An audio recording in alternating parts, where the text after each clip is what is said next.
Seja muito bem-vindo a mais uma aula do nosso curso de Geometria Analítica e Álgebra Linear.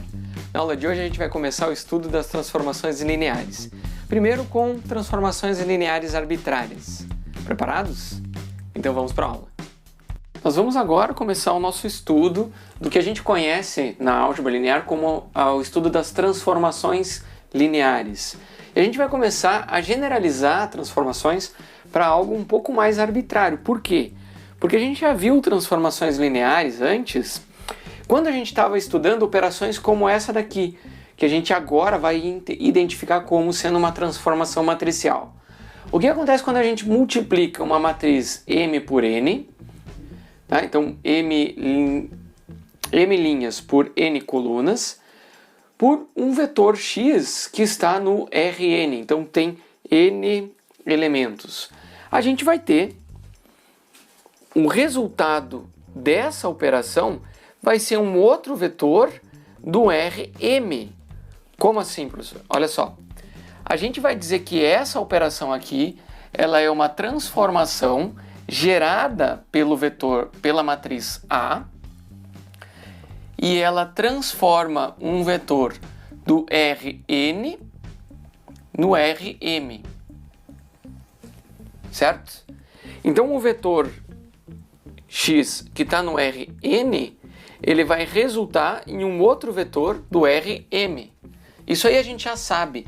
O detalhe é o seguinte, a partir de agora, a gente vai, ao invés de considerar isso daqui simplesmente um produto entre uma matriz e um vetor, a gente vai chamar isso daqui de uma transformação linear, tá? No caso, ela é uma transformação matricial e ela também é linear quando ela respeita algumas propriedades. A notação que a gente vai usar é essa daqui, ó, transformação de A aplicada sobre o vetor X. Então a transformação de A aplicada sobre o vetor X é o produto entre a matriz A e o vetor X, ok? E isso a gente chama de transformação matricial. Agora, o que a gente vai ver é que essa transformação matricial ela é uma transformação linear. E ela aqui no caso a gente tem um exemplo, né, bem didático, né, que a gente já viu, de uma transformação do Rn para o Rm, dependendo, né, do tamanho da matriz. Vamos ver, por exemplo, o seguinte, se o X tiver no R2, ele tem dois elementos, certo? E se o A for uma matriz 3 por 2, ela vai ter 3 linhas, então ela vai ser assim, ó. Vai ser 3 linhas por 2 colunas. Então o A vai ser uma matriz assim, certo? E o X vai ter 2 linhas, então ele está no R2 e aqui uma matriz 3 por 2 aplicada sobre um vetor no R2, ele vai gerar um vetor no R3. Só lembrando dessa regra aqui, ok? Então isso que a gente vai, ela é uma transformação. A matriz 3 por 2 transforma um vetor do R2 em um vetor no R3, tá? Então agora você já tem a ideia do que significa uma transformação e a gente vai ver o que é uma transformação linear. Então T é uma transformação linear aplicada a um espaço V quando essa transformação, essa operação, né, que a gente faz sobre vetores em V, geram vetores em W. Então a gente tem como uma função. Uma função, o que é? Você dá uma entrada e tem uma saída. Então você, ao entrar um vetor de V sobre a transformação T, ele gera um vetor de uma saída em W. Então é como se fosse o domínio, é o domínio e a imagem da transformação, certo? Então V é a entrada e W é a saída. Agora, para ela ser linear, ela precisa respeitar duas regras. E as duas regras são as seguintes. É a regra da homogeneidade e a regra da aditividade, tá? Homogeneidade é o seguinte, é que se eu aplicar a transformação sobre um múltiplo do vetor V, isso tem que ser igual ao múltiplo da transformação do vetor V. Tá? Então a constante sai da transformação numa operação. Tá? Em resumo, seria isso. E outra coisa é o seguinte, se eu aplicar a transformação sobre a soma de dois vetores, essa operação tem que gerar um vetor em W igual a soma dos vetores se eu fizer a transformação só do U e depois somar com a transformação só do V.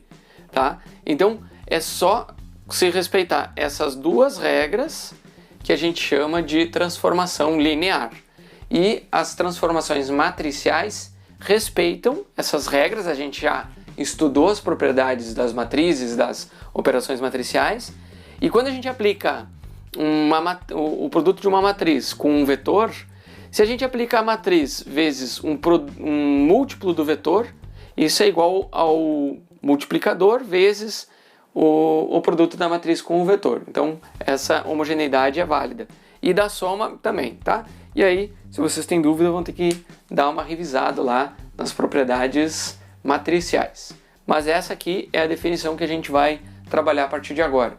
Toda vez que eu falar transformação linear, vocês vão ter que lembrar que a homogeneidade é válida e que a aditividade é válida. Em consequência daquela definição de transformação linear, a gente tem esse teorema que diz o seguinte também, olha só, se o T for uma transformação que leva do espaço V para o espaço W e ela for linear, aquelas características que a gente enunciou de aditividade e homogeneidade, elas levam por consequência que, se a gente aplicar a transformação sobre o vetor zero, a gente vai ter que ter o vetor zero, o vetor nulo, né? Sobre o vetor nulo, vai ter que ter o vetor nulo. Tá? Como assim? Olha só o que acontece se a gente aplica uma transformação no vetor nulo, né? E a gente já sabe o que é o vetor nulo de um espaço vetorial. A gente é o equivalente a gente pegar e fazer a transformação em qualquer vetor multiplicado por zero. Né? Porque qualquer vetor multiplicado por zero vai dar o vetor nulo. Então, por consequência, a propriedade de homogeneidade faz com que esse zero saia daqui e a gente tem zero vezes a transformada do U. Só que olha só, o vetor nulo no V, ele deve gerar, né? Então um outro vetor, lembra que essa transformação gera um vetor no W. Só que 0 vezes um vetor no W vai dar o vetor 0 no espaço W, tá? Então transformando o vetor 0 do espaço V, né? Se a transformação é linear, as propriedades nos dizem que a gente vai obter o vetor nulo no W, ok? Então a gente muda o espaço, isso continua. Mas o fato é que a transformação do vetor nulo em V tem que gerar o vetor nulo em W se for uma transformação linear. Outra coisa que a gente também tem, outra consequência, é a transformada da diferença entre dois vetores. Então a gente tem o seguinte, tá? Aqui é o A, agora a gente vai ver o B. A transformada de U menos V, a gente tem que lembrar que o vetor menos V, U menos V, é igual a U mais menos 1 vezes o vetor V. E aí, a gente sabe que a transformada da soma é a soma das transformadas, é a propriedade de aditividade. Então, isso aqui vai ter que ser igual a transformada de U mais a transformada de menos 1 vezes o vetor V.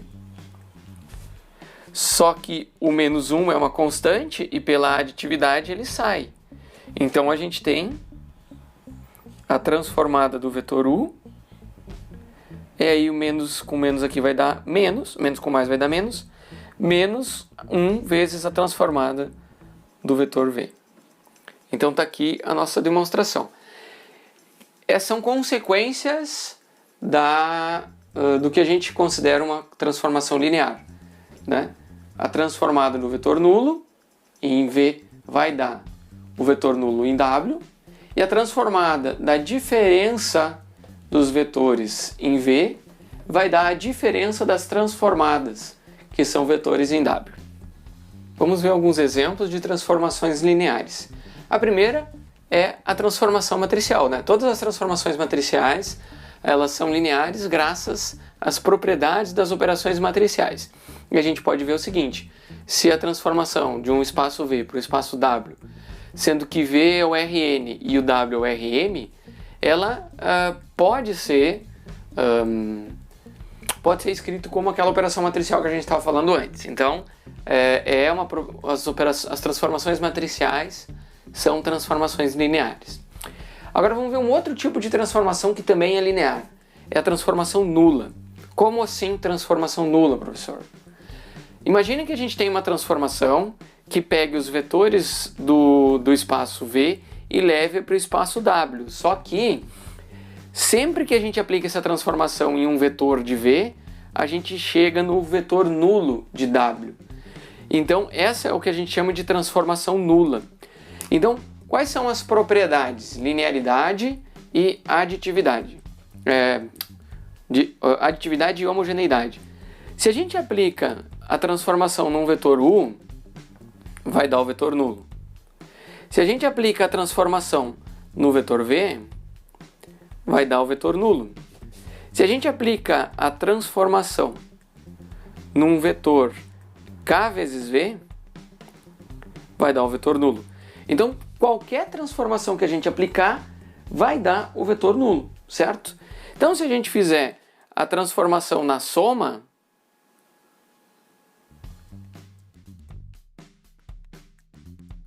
né, para a gente ver a da aditividade, vai dar o vetor nulo, certo? E se a gente fizer a transformação que é igual, né? Então, olha só. Essa transformação é o vetor nulo. Aí a gente pega o vetor, a transformação em U, mais a transformação em V. Só que isso daqui vai dar o vetor nulo. Aqui é o vetor nulo e aqui é o vetor nulo, que somados dá o vetor nulo também. Então a gente já vê que essa propriedade é válida. A aditividade é válida. E a homogeneidade? E agora a gente pega o T aplicado a K vezes V, é o vetor nulo, certo? Agora se a gente pega K vezes o T em V, é o vetor nulo. É o vetor nulo de W vezes uma constante. Só que um vetor nulo vezes uma constante é o próprio vetor nulo, está na definição de vetor nulo. Então ela satisfaz as duas condições de aditividade e homogeneidade, e a gente demonstra com isso que a transformação nula também é uma transformação linear. Outros dois operadores que a gente tem que geram transformações lineares é o operador identidade, que é um operador bem trivial. É o que pega o operador identidade é o que pega vetores de V e transforma em vetores também de V, mas especificamente o que pega um vetor V e deixa o vetor como ele é, não muda, tá? Então, por exemplo, multiplicar um vetor por 1 é uma operação identidade. Aí o que vai acontecer? Se a gente for testar aditividade e homogeneidade, a gente vai verificar que é uma operação linear. Tá? Vou deixar isso daqui de exercício para vocês verificarem, tá? Se o I de uma constante vezes o vetor V é igual ao I K vezes o I aplicado ao vetor V, tá? E se o I aplicado a U mais V é igual ao I aplicado a U mais o I aplicado em V. Certo? Então isso daqui que a gente vai verificar que é verdade. Outra operação que a gente tem é o de dilatação e compressão de vetores. Essa operação, ela transforma vetores do espaço V no mesmo espaço V, então ela não muda o espaço vetorial, mas ainda assim uma transformação, porque ela multiplica, é uma operação que a gente pega um vetor V e multiplica por um número K. Isso a gente já viu o que acontece com uma operação dessas, né, em propriedades dos vetores. Só que agora a gente está vendo isso como no contexto de transformação. Então a gente pega um vetor V e multiplica por um K e fica um vetor maior se o K for maior do que 1. Certo? Se o K for igual a 1, a gente tem o vetor identidade. Mas nesse caso, a gente vê que se esse K aqui for maior do que 1, a gente está estendendo o vetor. Por outro lado, se esse K for entre 0 e 1, certo? A gente está pegando o vetor V e comprimindo ele. Então é a transformação de dilatação e de compressão de vetores. E aí a gente também pode verificar que essa transformação aplicado ao vetor, quando a gente pega uma constante, que aqui no caso eu tenho K, eu vou pegar C vezes o vetor V. Né? Então a gente sabe que essa transformação, ela transforma CV, né? A transformação de CV é igual a C vezes... Opa, atrapalhei aqui, desculpa. A transformação de CV, ela vai ser K vezes o vetor C vezes V. Ok? Só que se a gente pegar e colocar o C na frente,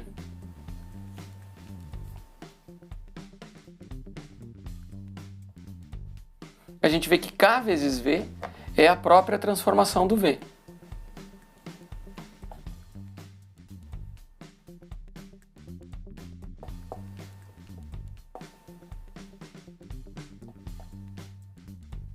Ok? Então olha só, K vezes V é a própria transformação do V. Então vejam que qualquer constante aqui sai para fora graças às propriedades dessa operação. E aí a gente também tem a linearidade, que a gente pega a transformação de U mais V. A regra diz que qualquer vetor vai ser K vezes o vetor que está sendo transformado, que é o U mais V. A gente está transformando U mais V, então a gente pega o U mais V e multiplica por K. Só que aqui, K multiplicado por U é K vezes U mais K vezes V. Aqui. Ok? E essa daqui é exatamente a transformação do vetor U e essa aqui é a transformação do vetor V. Então é igual a T de U mais a transformação do V. Tá? Então, as operações de uma operação linear, operador linear, operadores de dilatação e de compressão, todos são transformações lineares.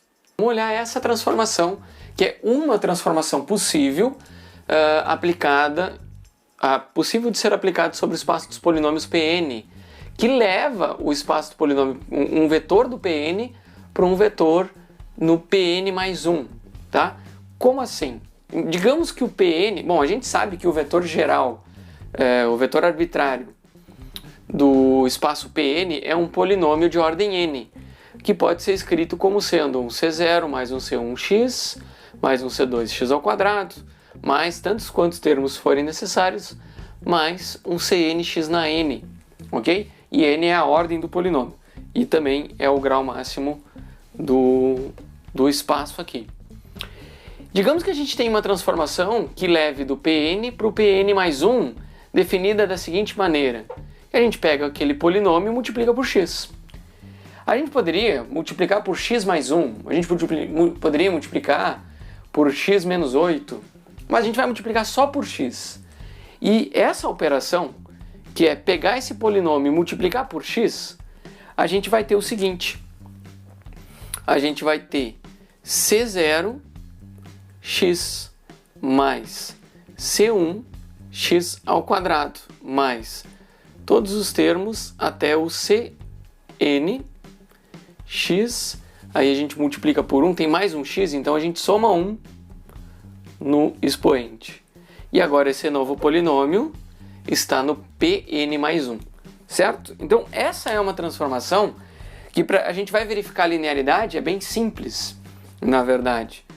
Porque a propriedade de homogeneidade pede para a gente pegar o vetor P no espaço Pn, multiplicar por K. E o que vai acontecer quando a gente multiplica por K? Né? Quando a gente aplica a transformada, a gente é o mesmo que multiplicar por X esse vetor. Tá? É assim que está definida a transformada. Até eu vou destacar aqui, ó. Pega o vetor e multiplica por x.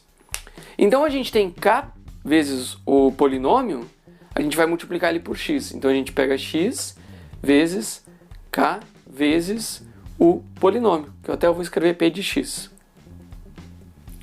Certo? Aqui posso trocar de ordem. Eu posso colocar como k vezes x p de x. Só que xp de x é exatamente a transformação do P. Então a gente tem K vezes a transformação do P. Estão vendo que isso é linearidade? A gente aplica a transformada a uma constante vezes o polinômio e a gente percebe que é equivalente a gente pegar essa mesma constante e multiplicar pela transformada desse polinômio, certo? Isso é válido graças a essa transformação aqui. Nem sempre vai funcionar. Aí depois a gente tem a da aditividade. Então essa daqui está ok. A da aditividade, a gente vai fazer o seguinte. Aplicar a transformada sobre um vetor qualquer é multiplicar por x. Então a gente vai pegar o x e vai multiplicar pelo vetor, que no caso é o P1 de x mais o P2 de x. São dois polinômios. Certo? E os dois estão no Pn. Não, no caso agora os dois estão no Pn, vamos multiplicar pelo x e tudo isso daqui vai ficar no Pn mais 1. Tá certo? A transformação tinha essa intenção. Ok, só que a gente sabe isso daqui, que isso daqui é o seguinte, a gente pode escrever como sendo xp1 mais xp2. Só que xp1 é a transformada aplicada no P1.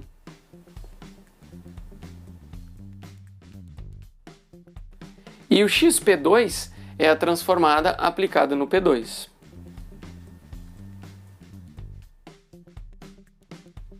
Que é exatamente a regra a propriedade de linearidade.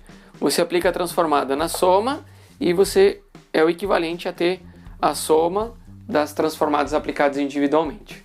Então aqui a gente vê que essa transformação aqui, definida dessa maneira, ela é uma transformação linear. Vamos ver uma transformação linear que utiliza uma operação do tipo produto interno. Ou seja, digamos que a gente define dentro do espaço V um vetor fixo. A gente pega um vetor que é definido, fixo, tá? Ele não se altera. E a gente define e dentro desse espaço V a operação de produto interno entre um vetor x qualquer e esse vetor fixo, ela existe dentro desse V. Então, é um espaço vetorial com um produto interno definido, tá? E o produto interno, ele vai ser um número real. Então, essa é digamos que a gente tem uma transformação que pegue qualquer vetor do espaço V e transforme em um número real, a partir de uma operação assim, que a gente pega esse vetor, faz o produto interno dele com o vetor V, que é fixo lá em V, e isso vai dar um número real. Então, essa é uma operação Pode ser um produto escalar, né? Então o produto escalar vai dar um número real se o V for um Rn, tá? Mas então genericamente a gente define o produto interno assim. Beleza. Agora, só que o produto interno ele é uma operação linear. Então, se a gente aplica essa transformação sobre um vetor multiplicado por uma constante, isso daqui então vai ser o produto interno desse KV com o vetor fixo que a gente escolheu para essa operação. Pode ser qualquer vetor em V, mas ele é fixo, certo? E aí a gente tem o que? Como o produto interno ele é homogêneo, né? Ele sai a constante desse produto interno e a gente fica com o produto interno entre V e o vetor V0. Só que essa operação é exatamente a transformação aplicada sobre o vetor V. Então a gente tem K vezes a transformação aplicada sobre o vetor V. Tá? Então, olha só. O K sai da transformação, graças à linearidade do produto interno. Tá? Se vocês têm dificuldade de entender o produto interno, pense no produto interno como produto escalar, caso o V seja o Rn. Então, vocês podem visualizar isso aqui como um produto escalar, que é um produto interno. Agora, olha só. Se a gente tem a transformada da soma, o que a transformada faz? No lugar do vetor que está sendo transformado, a gente coloca esse vetor aqui. U mais V. Certo? E aí a gente faz o produto interno desse vetor soma com o vetor fixo. Só que, como eu falei, o produto interno ele também é linear. Então a gente pode escrever isso aqui como sendo o U interno com V, com o V0, mais o V interno com o V0, produto interno. Certo? E olha só, esse produto interno aqui é a transformação aplicada sobre o vetor U.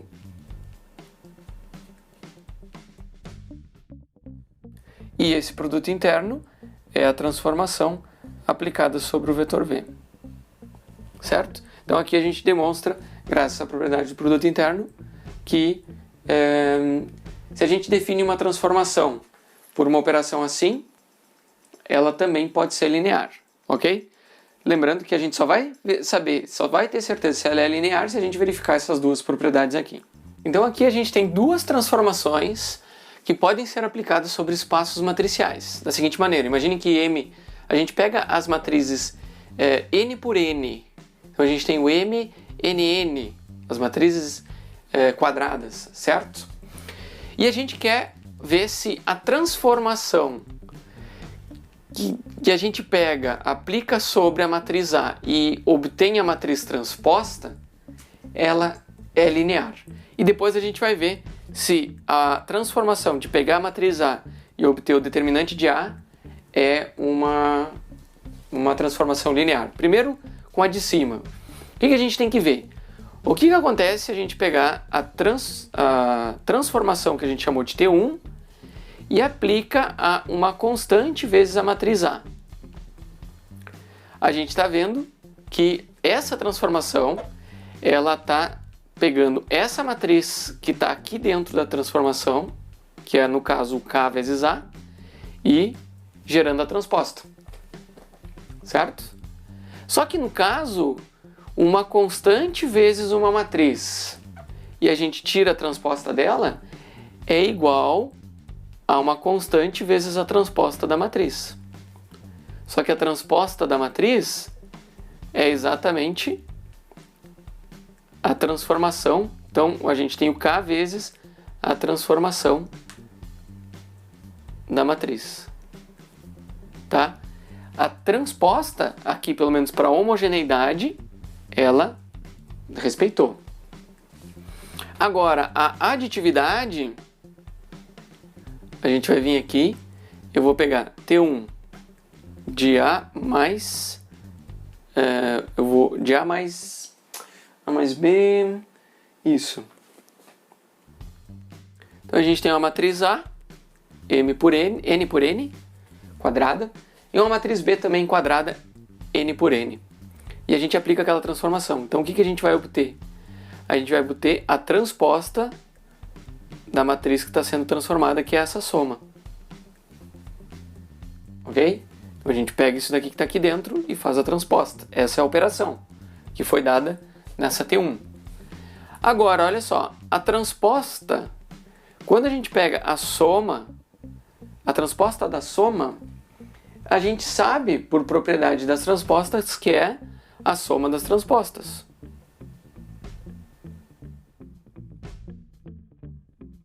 Certo? Então, olha só, a transposta de A é igual à transformação T1 aplicada sobre a matriz A. E a transposta de B é essa operação da transformação T1 aplicada sobre a matriz B. Então a gente já viu que T1 é uma transformação linear e agora a gente vai ver se essa T2 ela é linear. Quem é T2? É a transformação que a gente coloca uma matriz A e sai o determinante dela. E aí, para a gente ver se ela é linear, vamos começar pela homogeneidade. Só que aqui ó, a gente pega o T2 e aplica sobre K vezes A. Aplicando em K vezes A, a gente tem o determinante de K vezes A. Só que a gente sabe que pela regra, pelos teoremas, né, pelas propriedades do determinante, isso daqui é igual a K na N vezes o determinante de A. Ou seja, aqui o determinante de A é a transformada 2 aplicada em A. Então a gente tem K na N vezes T2 aplicado em A. Olha só, o T2 aplicado a uma constante vezes A, ela vai resultar o K na N aplicado vezes a transformada T2 sobre A. Então, se o N for igual a 1, ok, a gente tem que o T2 aplicado em KA vai dar K vezes o T2 aplicado em A, que é a homogeneidade. Agora, se o N for maior do que 1, aí é diferente.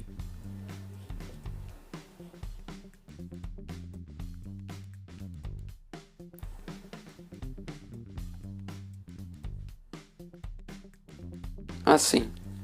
Tá? Então é diferente, porque na verdade é um K na N. Então assim a gente vê que somente aqui ela é linear. Mas o que é uma matriz 1 por 1? É uma matriz de um elemento só. Então, para o determinante, é um determinante praticamente trivial. Só que aqui a gente vê que para qualquer matriz maior do que 1 por 1, 2 por 2, 3 por 3, ou qualquer tamanho, essa operação não é uma operação linear. Então até eu vou escrever aqui, ó, o T2 não é uma transformação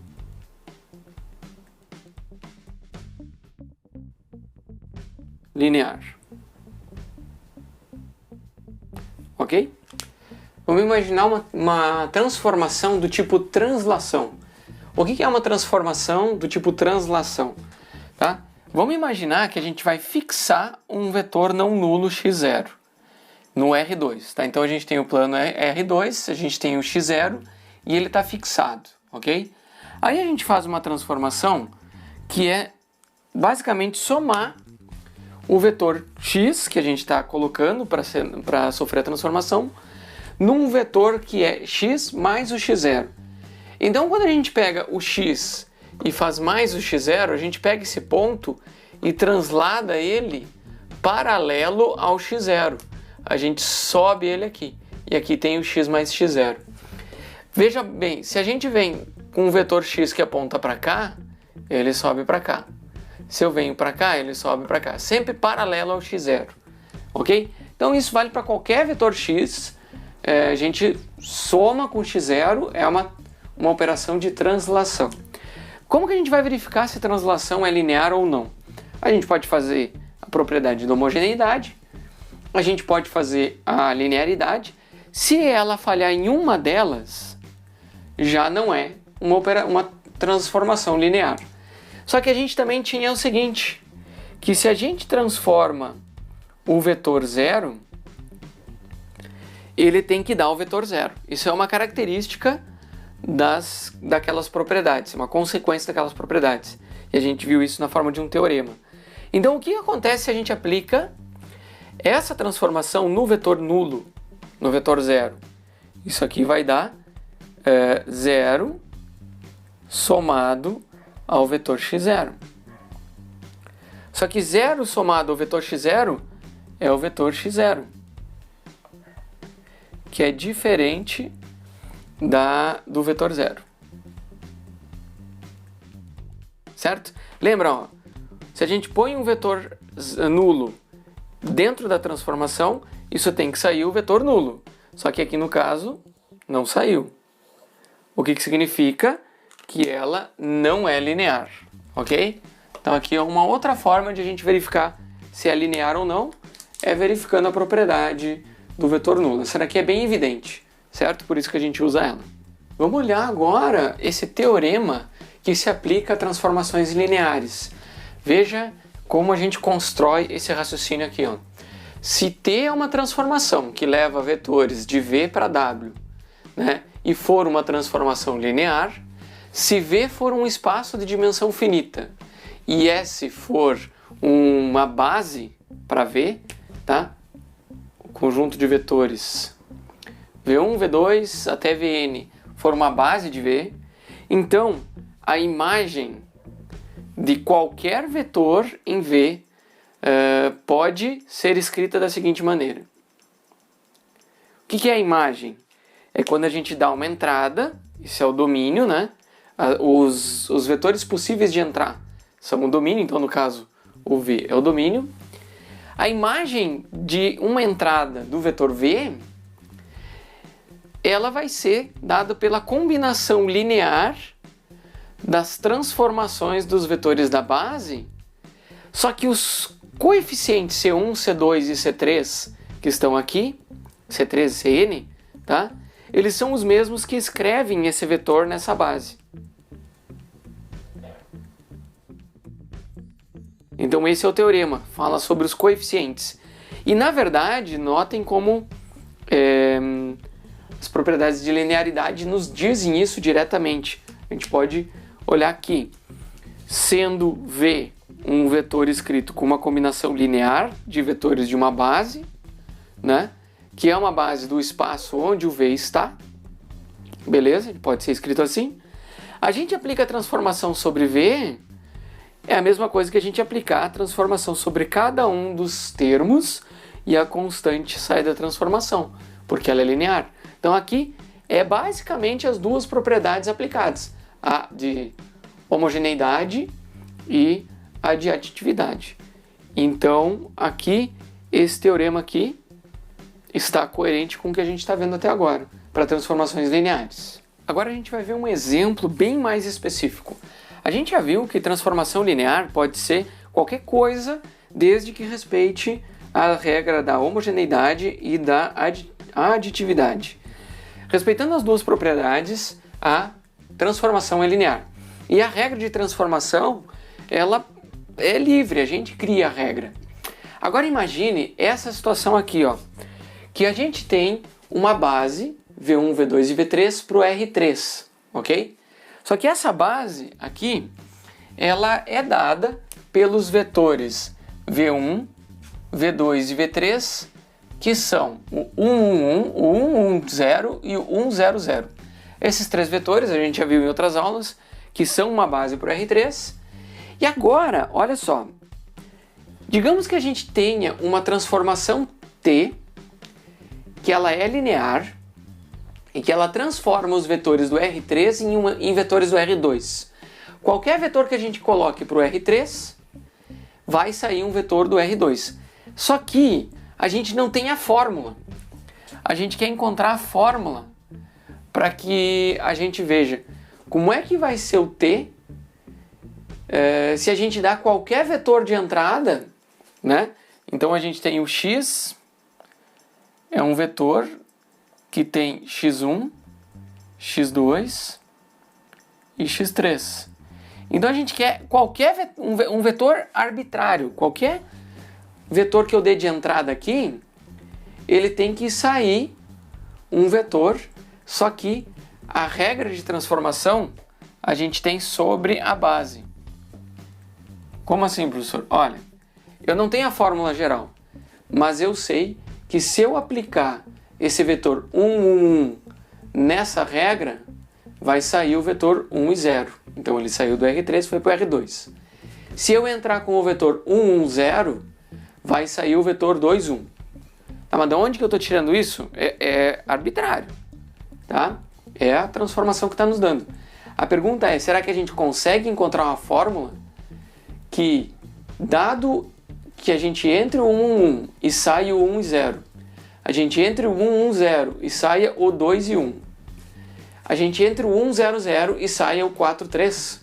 Será que existe uma fórmula para isso? Então, existe e a gente vai construir junto essa fórmula agora, a partir das ideias, né, dos conhecimentos que a gente já tem sobre como escrever um vetor numa base.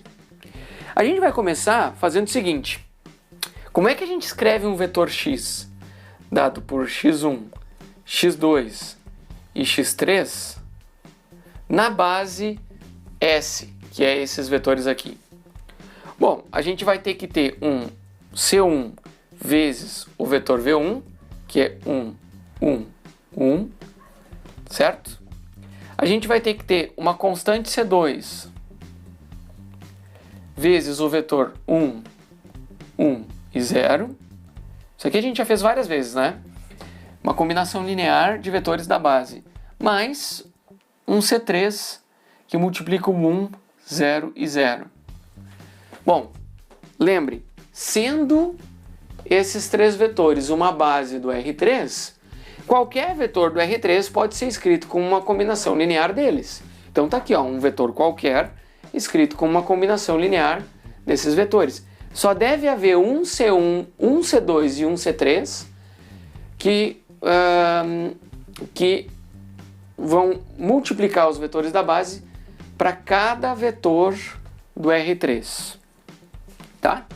E agora a gente vai ver que a gente chega numa fórmula aqui, ó. A gente tem x1, tá? O x1. Quem que está na primeira casa aqui? A gente tem um C1. Aqui a gente tem mais um C2. Mais um C3. O x2, a gente tem um C1, um C2 e 0 C3. Então, o C3 não influencia no cálculo para a gente obter o x2 aqui. Aí depois a gente tem o x3, que o C1 e o C2 não entram, só o C2 e o C3 não entram, só o C1. Ok? Então a gente tem um sistema de equações aqui que nos dá a seguinte informação. Até eu vou trocar de caneta aqui para a gente salvar. A gente tem aqui o seguinte: o C1 é igual ao x3, certo? O C2, então, ele vai ser igual. Aqui a gente tem o x3, então é o x2 menos o x3. Tá? Logo vai ficar claro porque que a gente está fazendo isso. E o C3, ele vai ser aqui a gente tem o x3, aqui a gente tem x2 menos x3, então o x3 daqui com o x3 dali vai cortar, vai ficar só o x2, e ele vai passar para o outro lado, ele vai ficar x1 menos x2. Então a gente tem essa solução aqui para o nosso sistema, certo? O C1 que a gente der de entrada aqui vai gerar só o x3 aqui, certo? O C1 vai gerar o x3. Se a gente quiser gerar se a gente coloca um C2, o C2 que a gente dá de entrada aqui vai gerar o x2 menos x3. O C3 que a gente der de entrada aqui vai gerar o x1 menos x2, tá? E agora a gente já tem quais são os coeficientes que geram um vetor qualquer e como uma entrada de coeficientes gera uma saída de componentes nos vetores. Então a gente obteve relações entre os coeficientes Cs e as componentes do vetor arbitrário x1, x2 e x3. Aqui a gente tinha C1 vezes o vetor C1 vezes o vetor V1. Então, só que o C1 é igual ao x3. Então a gente tem x3V1, certo? Né? Na verdade, até eu vou fazer um passo a mais aqui, ó, vou colocar o 1, 1, 1. É o x3V1. Aí a gente tinha o C2, só que o C2 ele ficou x2 menos x3. Então a gente tem x2 menos x3 e aqui a gente tem o vetor V2, que é 1, 1 e 0. E depois a gente ainda tinha o C3, que ficou o x1 menos o x2 e aí vezes o vetor 1, 0 e 0. Ok? Veja bem, a gente tem o vetor x1, x2, x3 escrito, né, na base V1, V2 e V3 como sendo x3 vezes o V1. Aí a gente tem mais x2 menos x3 vezes o V2 mais x1 menos x2 vezes o V3. Tá? Por que isso é importante? Porque agora é quando a gente vai analisar o que acontece quando a gente aplica a transformação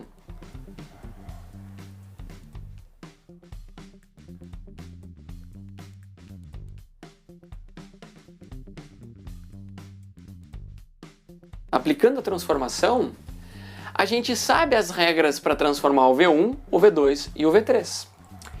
E a gente tem as propriedades de linearidade. Então, a transformação do vetor x1, x2 e x3 gera o x3 vezes a transformação do vetor V1, que a gente sabe é dado no problema.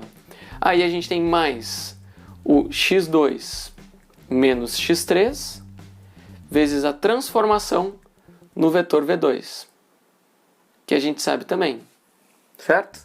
Lembra que esses vetores aqui transformados vão ser no R2.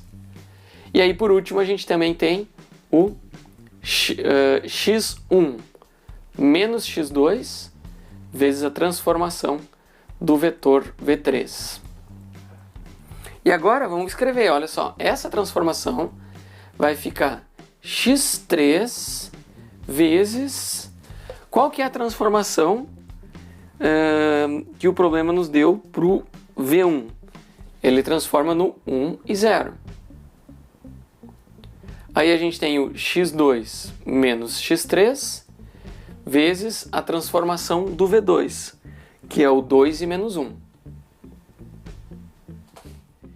E aí a gente ainda tem o x1, x2 menos x2 vezes a transformação do V3, que é 4 e 3. E quando a gente rearranja todos aqueles termos direitinho, a gente vai ver lá que no lado, nas duas componentes, na primeira componente do vetor resultante, daquela soma, vai ficar 4x1 menos 2x2 menos x3. Tá? Todas as primeiras componentes somadas vai dar esse termo aqui. Todas as segundas componentes somadas vão dar 3x1 menos 4x2 mais x3. E o que isso nos dá de informação? A gente tem uma fórmula. Então, finalmente, a gente tem uma fórmula. A gente aplicou a transformada num vetor qualquer, né? Por exemplo, né? O Por exemplo, não, é um problema, né? O problema diz assim, para o vetor x igual a 2, menos 3 e 5, a gente vai aplicar a transformação e aí a gente tem o x1 é igual a 2, o x2 é igual a menos 3 e o x3 é igual a 5. Então a transformação sobre esse vetor, ele vai gerar o quê? 4 vezes 2, menos 2 vezes menos 3, menos 5. Então a gente tem aqui 4 vezes 2 dá 8, mais 6, menos 5. Então a gente tem 9. Agora na outra componente, a gente tem 3 vezes 2, menos 4 vezes menos 3, mais 5. Então a gente tem 3 vezes 2 dá 6 aqui. Aqui menos com menos vai dar mais 12. Então a gente tem 18, mais 5, a gente tem 23. E tá aqui, ó. Para qualquer valor, qualquer vetor de entrada, a gente tem uma saída, certo? Essa é a imagem desse vetor nessa transformação. E a gente construiu essa fórmula a partir das transformações dos vetores unitários. Guardem essa informação. A partir das transformações dos vetores unitários, não, dos vetores da base, as transformações dos vetores da base nos permitem encontrar uma fórmula para qualquer vetor, porque qualquer vetor pode ser construído com vetores da base. Entenderam a ideia? Tá? Então tá aqui esse exemplo e a gente vai ver mais coisas mais dessas operações depois. Vamos ver agora uma outra transformação que a gente foge dos espaços R2, R3, porque às vezes em álgebra a gente fica muito preso inicialmente na ideia de vetores num espaço Rn. Imagine uma transformação que é uma transformada integral. Como assim? Vamos pensar que o espaço V é o espaço das funções contínuas com derivadas contínuas, tanto de menos até mais infinito, indo de menos a mais infinito. E V seja a transformação J que leva V para W, né? Da seguinte maneira, se a gente aplica J, a transformação J sobre uma função f, que é uma f de x contínua, de menos a mais infinito, a gente está querendo, como saída dessa transformação, o valor da integral dessa f integrada, quando ela é uma f de t, integrada em t de 0 a x. Tá, e aí? Por exemplo, só para a gente entender bem o que é essa transformação. Imagina a função f que é o x ao quadrado. Se a gente aplica j sobre o x ao quadrado, o que a gente está fazendo é integrando de 0 a x o t ao quadrado dt.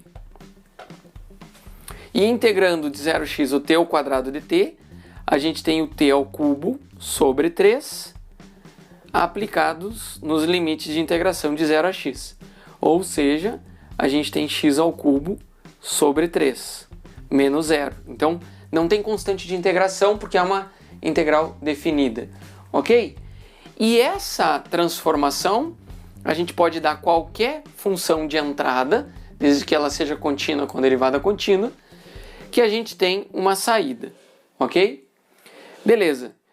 Notem que aqui a gente colocou um polinômio, né, uma potência de ordem 2 e vai para uma potência de ordem 3, mas isso é característica da integral. A gente pode pôr seno, pode pôr cosseno, pode pôr qualquer coisa. Tá? E aí, notem que a integral, se a gente aplicar esse j em k vezes uma função, a gente vai ter k vezes a integral da função. Tá? Isso é uma propriedade de linearidade da própria integral que se estende para ela olhada como uma transformação. Tá? Então ela é homogênea. E também, se a gente fizer essa transformação aplicada sobre uma f mais uma g, Isso daqui vai dar a transformação da f mais a transformação da g. Tá? Integral da soma, soma das integrais, mesmo para integral definida. Beleza? Então aqui mais um exemplo de transformações que são lineares, tá? Então a transformação integral é linear, tá? E dá uma ideia maior de generalidade do que significa uma transformação, uma transformação linear, arbitrária. Pessoal, bem similar ao que a gente tinha antes na análise de matrizes, a gente tinha os conceitos de núcleo de uma matriz e imagem de uma matriz, baseado na ideia de ela ser ajustado como um sistema de equações lineares. Então a gente tinha, até eu vou colocar aqui no lado, ó, o núcleo de uma matriz A era o conjunto de todas as soluções para o sistema do tipo AX igual a zero, tá? Só lembrando, tá? Eu até vou apagar daqui daqui a pouco. Então, quando a gente pensa no núcleo de uma transformação linear, a gente está falando, tá, do conjunto de todos os vetores em V, certo? Que T transforma em zero. Olha só, imagine se T é uma transformação matricial. Então é exatamente a mesma coisa. Todos os vetores que a gente multiplica o A e chega no vetor nulo. É o núcleo de A, certo? Aqui é todos os vetores de V que T transforma em zero. É o núcleo de T, tá? Então eu vou apagar isso daqui para a gente não confundir, mas para a gente lembrar do conceito do núcleo, certo? E aí a gente também tem o conceito de imagem. O imagem é... a gente tem o seguinte, ó. AX igual a B. Vocês lembram disso daqui, ó.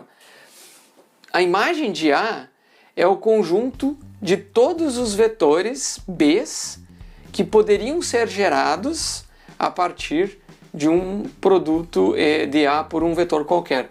Então está na imagem de A, certo? E para o T, para a transformação, é a mesma coisa.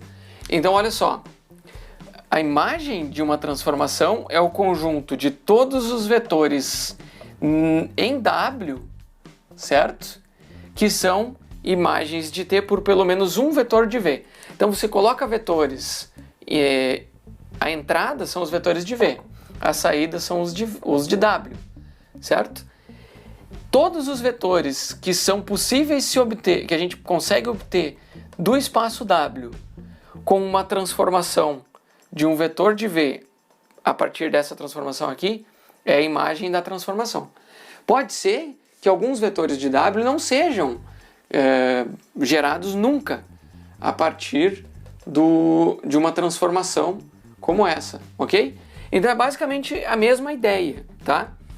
Quais são os vetores que podem ser gerados a partir de vetores de entrada? Então vetores em V geram vetores em W, mas nem todos os vetores de W são gerados por vetores em V numa operação assim, tá? Então essa é a ideia de imagem, tá? Da mesma forma como uma imagem de uma função, quais são as possíveis saídas de função.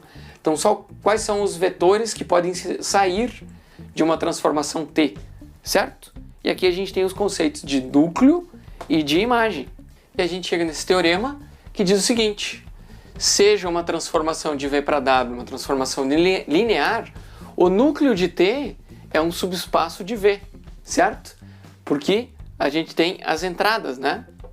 E a imagem de T é um subespaço de W, bem de acordo com o que a gente fez de definição, né, do núcleo e de imagem, beleza? Então esse teorema é bem simples e em consequência direta. Bom, a gente já entendeu o que é a imagem e o que é o núcleo de uma transformação. Exatamente como a gente já sabia lá para as matrizes. Agora, na transformação, os conceitos são os mesmos. Então, se a gente tem uma transformação que leva vetores do espaço V para o espaço W e ela for uma transformação linear, a gente define os conceitos de posto e de nulidade dessa transformação, assim como a gente definiu o posto e a nulidade da matriz. E quem são o posto e a nulidade? São as dimensões da imagem e a dimensão do núcleo. Então, no caso de uma transformação, se a dimensão da imagem de T, né, ela for finita, esse é o posto. Se a dimensão do núcleo de T for finito, esta é a nulidade, tá? Então tá aqui os dois conceitos de posto e nulidade, que são totalmente similares e bem mais, a gente vê que os conceitos de posto e nulidade são bem mais genéricos do que o que a gente viu somente para matrizes, correto? E agora a gente vai ver o teorema da dimensão para transformações lineares. É uma generalização do teorema que a gente viu para a dimensão das matrizes.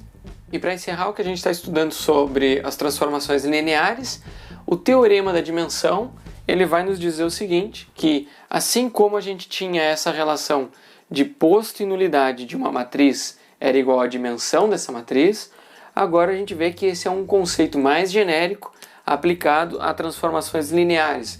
Lembrando que as matrizes, né, multiplicada por o conceito de posto e de nulidade, eles, para a matriz, eles são definidos a partir de uma transformação matricial, que é uma transformação linear. Então a ideia é o seguinte, se a gente tem uma transformação que leva os vetores de um espaço V para um espaço W, que ela é uma transformação linear de um espaço V de dimensão N em um espaço vetorial W, tá? O posto somado com a nulidade dá a dimensão do espaço V. Então, na aula de hoje, a gente estudou o conceito de transformações lineares arbitrárias.